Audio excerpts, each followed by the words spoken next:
आज आपण बनवतो उन्हाळ्यामध्ये आरोग्यासाठी फायदेशीर आणि शरीराला थंड ठेवणारं असं पुदिन्याचं सरबत.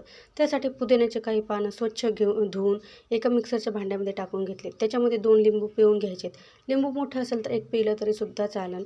त्यानंतर लगेच आपल्या इथं 3 ते 4 चमचे साखर टाकायचे, थोडंसं काळं मीठ टाकायचे, 2 ते 3 बर्फाचे तुकडेसुद्धा टाकून घ्यायचे आणि याला बारीकसर असं वाटून घ्यायचं.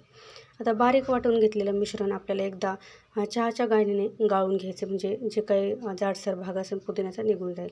आता गाळून झालेलं हे प्रेमिक्स काय करायचं, आपल्याला 2 काचेचे ग्लास घ्यायचे. त्याच्यामध्ये ना आपल्याला 2-3 असे बर्फाचे तुकडे टाकून घ्यायचे. त्यानंतर लगेच आपण वाटून घेतलेलं हे पुदिन्याचं मिश्रण थोडं थोडं टाकून घ्यायचं आहे. त्याच्यामध्ये भरपूर असं थंडगार पाणी टाकायचं, थंड पाणीच टाकायचं आहे शक्यतो.